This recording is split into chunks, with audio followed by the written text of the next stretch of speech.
दोस्तों, GMR power and urban infra ने अपने फोर्थ क्वार्टर के रिजल्ट्स पब्लिश कर दिए हैं। आइए देखते हैं कंपनी का परफॉर्मेंस फोर्थ क्वार्टर में कैसा रहा। डेटा करोर्स में है। अगर कंपनी के रेवेन्यू की बात की जाए तो प्रेजेंट क्वार्टर में कंपनी का रेवेन्यू 1862 करोड़ का है। पिछले क्वार्टर में 1762 करोड़ का था। तो क्वार्टरली बेसिस पर अगर बात की जाए तो कंपनी के रेवेन्यू में लगभग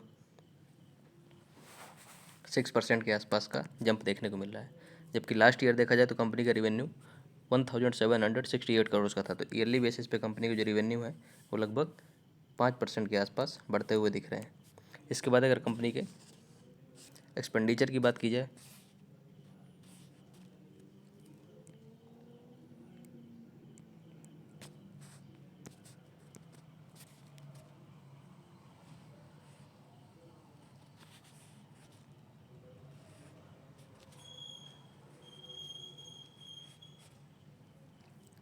तो प्रेजेंट क्वार्टर में कंपनी के जो एक्सपेंडिचर है 1357 करोड़ का है।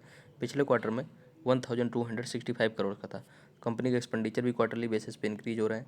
लास्ट ईयर देखा जाए तो कंपनी का एक्सपेंडिचर 1190 करोड़ का था। ईयरली बेसिस क्वार्टरली बेसिस दोनों में कंपनी के जो एक्सपेंडिचर है वो इंक्रीज होते हुए दिख रहे हैं। इसके बाद अगर कंपनी के प्रॉफिट की बात की जाए तो प्रेजेंट क्वार्टर में कंपनी का प्रॉफिट 177.5 करोड़ का है। पिछले क्वार्टर में कंपनी लॉस में थी। लगभग 90 करोड़ के आसपास का कंपनी ने लॉस रजिस्टर किया था। जबकि इसी क्वार्टर में पिछले साल अगर देखें तो कंपनी का जो प्रॉफिट था 191 करोड़ का था। तो ईयरली बेसिस पे अगर देखें तो कंपनी का जो प्रॉफिट है उसमें डिक्रीज देखने को मिल रहा है और ये डिक्रीज लगभग 7% के आसपास का है कंपनी का ईयरली बेसिस पे।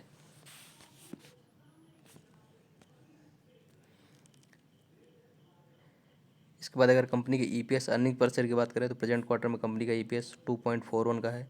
पिछले क्वार्टर पे निगेटिव, क्योंकि कंपनी लॉस में थी तो निगेटिव 1.23 का था और लास्ट ईयर सेम क्वार्टर में 3.03 का था। तो ईयरली बेसिस पे कंपनी का जो ईपीएस है वो डिक्रीज हो रहा है। बट कंपनी पिछले क्वार्टर में तो लॉस में थी तो निगेटिव से यहाँ पे पॉजिटिव आते हुए दिख रहा है क्वार्टरली बेसिस पे कंपनी का अर्निंग्स पर शेयर।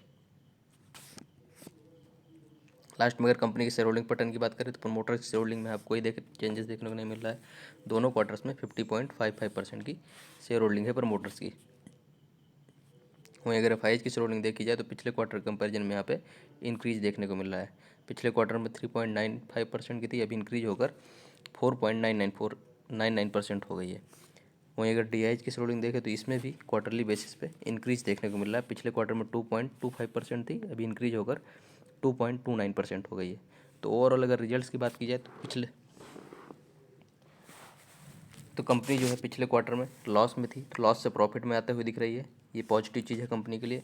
और कंपनी का जो प्रॉफिट है ईयरली बेसिस पे वो डिक्रीज हुआ है, तो ये नेगेटिव चीज़ है।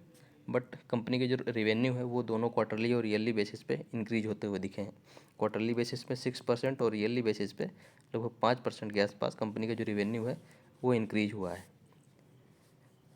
और एफआईआईज की शेयर होल्डिंग और डीआईज दोनों की शेयर होल्डिंग यहाँ पे क्वार्टरली बेसिस पे इंक्रीज होते हुए दिख रही है।